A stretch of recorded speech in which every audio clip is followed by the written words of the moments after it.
All right, welcome to week 2 of the Telegram 12 Fantasy Football League recap.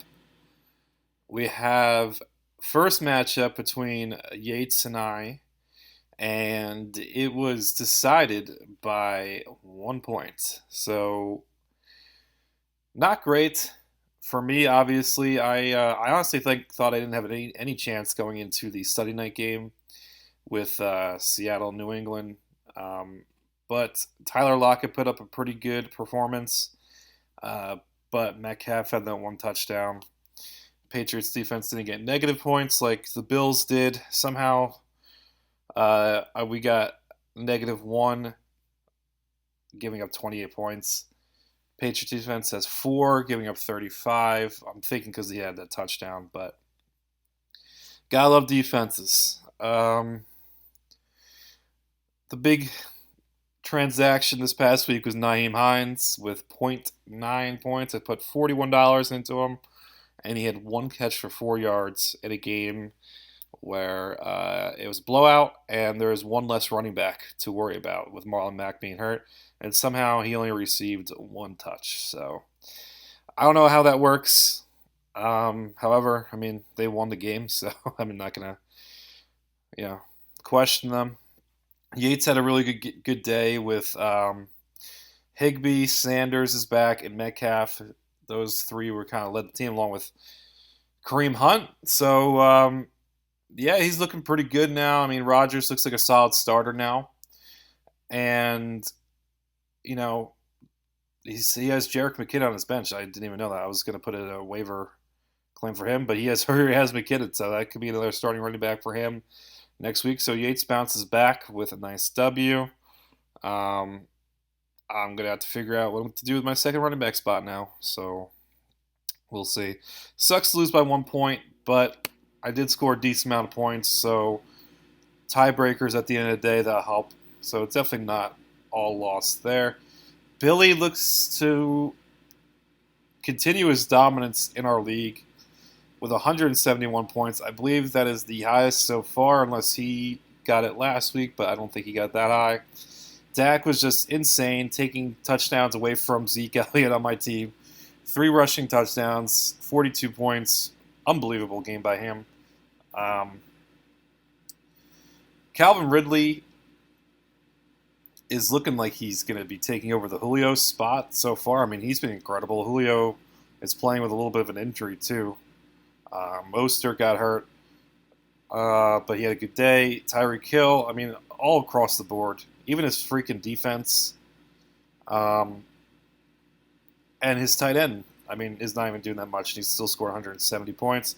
He beat Mo. Tough luck loss for Mo with 144. And that's what happens when you play Billy's team sometimes. I mean, he got a good performance out of Kyler and Kamara. Kamara was great last night, along with Deontay Johnson, who was a good start. Um, Emmanuel Sanders didn't do anything. Ravens defense was a good play. So, I mean, Mo's team's still in good shape. He's doing this. He did that without his 2 starting wide receivers. So, very good performance by him. Just tough luck playing Billy. But, like I said before, with my team, he put up a decent amount of points, so that'll help in tiebreakers down the line. Fawad wins against Gunslinger. Raheel. Fawad was carried by Aaron Jones, who had an awesome day, along with McLaurin and Kelsey. Saquon, he did this with Saquon only playing like a quarter, too. So, unfortunately, Saquon lost for the year. That just really sucks.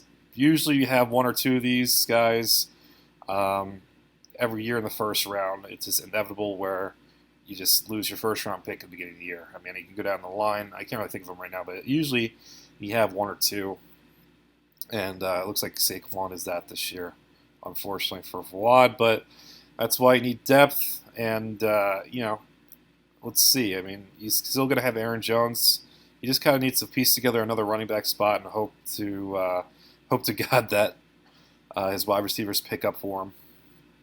Raheel lost. I think he drops to 0-2. That's correct. Traquan Smith looks pretty good last night, in my opinion. He did get a touchdown, so that kind of hurt his overall day. But with Michael Thomas being hurt, I think Traquan Smith's going to be pretty solid.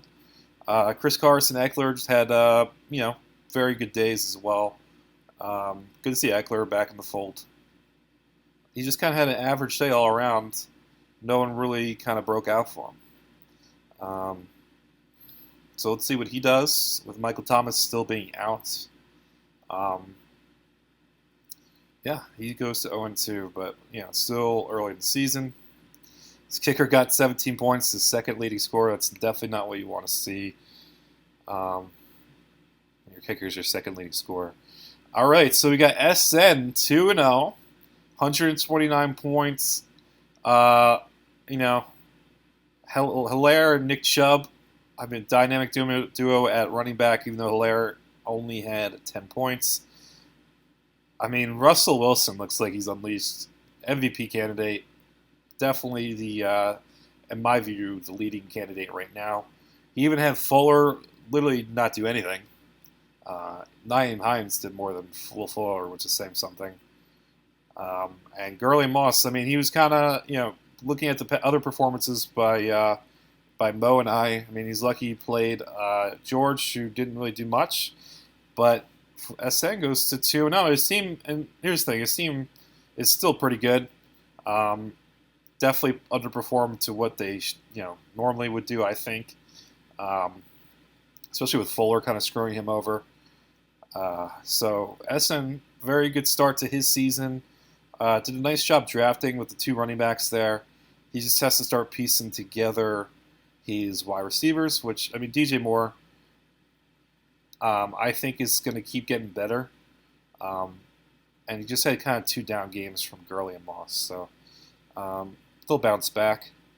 And that's kind of what fantasy is. I mean, if you can win on the days you didn't play that well, I mean, that's going to help. George led by Joe Burrow and Montgomery, and that's about it. Devontae Adams, after the big week last week, kind of shit the bed. Odell looked pretty good in that Thursday night game, but he also, Julio, I have Julio in another league, and they were downplaying his what they called minor hamstring injury all week. And then when you see him on the field on Sunday, it looks like it's really bothered him. And it just pissed me off. It's like, Julio does this like a couple times this season, though. I have Julio. I love Julio. I always have him on a lot of my teams. But he always has at least 2 games, maybe 3, where he kind of just disappears. The problem with this is that it seems a little injury related. I am a little nervous because Calvin Ridley looks like he's taking the next step. Along with that Gage third receiver they have as well, he looks pretty good. So I don't know if this might be a little bit of an age thing with Julio, but I'm not going to overreact to 2 games. So we'll see. George has a lot of name players on his team with Odell, Devontae Adams, Julio, Zach Ertz, and James Conner too. And if at Fournette, his 2 running backs did really good on the bench. So if he started those 2 over, I don't know, like Latavius Murray, and he wouldn't start him over Julio. Maybe Peterson. He started those 2, so those 2 guys. But I mean, I can't blame him. I mean, James Conner. He was supposed to take a back seat this week to Benny Snell, injury concerns, and Fournette really didn't do anything that much in the prior game. But it's good for George because now he can start those guys next week and start to get back on the winning track. 0-2 you can come back from. 0-3 is a little tough though. It's tough. There's a big difference in my eyes between 0-2 and 0-3. Kaleem 2-0 in our division with me and Mo. He scored 134 points, led by Matt Ryan, who's had a good season so far the first 2 games. McCaffrey's going to be out 4 to 6 weeks, so he's going to have to find a temporary replacement. And he did this also without Chris Godwin. Luckily for him, he has Joshua Kelly on his bench, and he looks like he's going to be in the fold of the Chargers offense. I actually really liked Scotty Miller this week, and he didn't do anything. Oh, and he got screwed over by Paris Campbell too, getting hurt, and he still put up 134. So that's really good performance by Khalid just to manage 135 points, and with his one of his wide receivers getting hurt within the first play, and Scotty Miller not doing anything. So good performance by him, without Godwin as well. Um,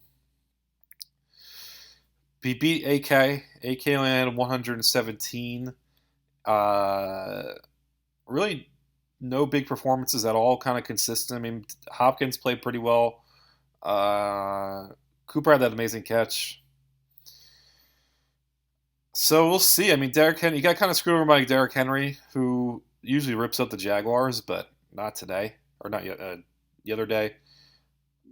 So we'll see what kind of moves he kind of makes. I like Rager. Every time I watch him, it's just a matter of that Eagles offense kind of getting their shit together. Hilton, I don't know about this year. We'll see. He's still 1-1. So let's move on. Last matchup. Hassan. He had two pretty good weeks so far. Had 148 points. Look, his team was ripped apart by many after the draft, but Jonathan Taylor, great pick. Julian Edelman looks like a great pick. Great start. Starting Jordan Reed, no one really did that at all. And he had 2 touchdowns against my Jets, who just looked, deader than, just looked dead in the water. But that was a great start by him. CD looks good as well. He looks like CD's kind of doing what I thought Gallup was going to do this year. It looks like with Lamb being there, it's really hurt Gallup. And he is starting tight end out with Kittle, and he got the same type of production that he would have gotten from Kittle and Jordan Reed. It's a great start by him. Not many people would have done that. And James Robinson too, great game. And led by Mahomes, who I think had an off game, only scored 23 points, in the game, and he still ended up with 31. He beat Cash, who's still looking for his first win, 0-2, Mr. Box Score. Lamar Jackson didn't do that much, considering, you take Lamar Jackson that early. You want him to put at least 20. Diggs had a great game along with Waller. Surprised Waller didn't have more points than that. I was watching the game. He was basically got every pass thrown to him. 49 defense, only 6 points against the Jets. Now lost Nick Bosa and Buckner. Mark Ingram had 14 points. When are they going to just give the ball to J.K. Dobbins? He's obviously the best running back on that team. Very frustrating. So let's see what type of moves Cash makes at 0-2. He's already asking about his waiver claims, so let's see if he makes any big moves. Let's look at the quick standings, only 2 weeks in. Bill, actually, I like looking at this better. It's better kind of gauge on the season. Bill leading in points by 50.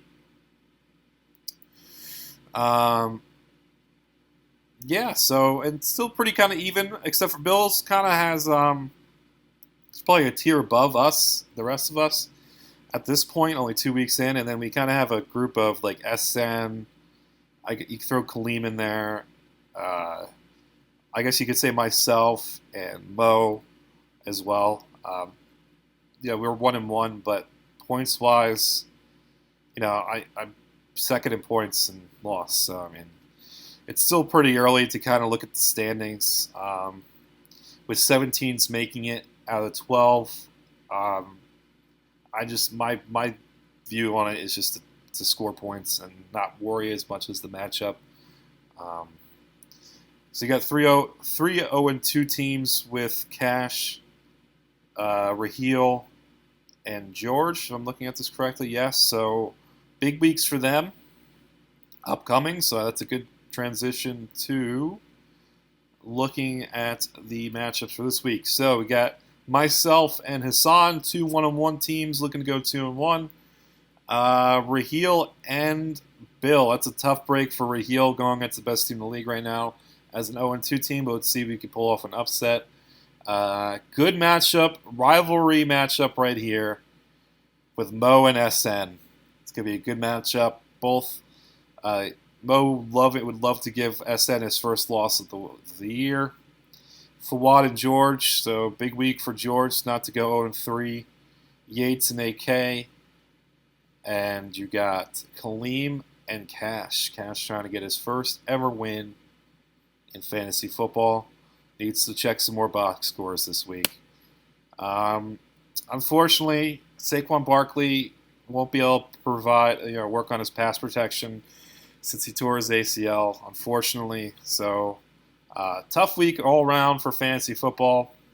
A lot of people lost, lost good players, but this is where depth comes in, and that's why today is very important. Waivers, everyone get your waivers in, and I'll see you guys next week.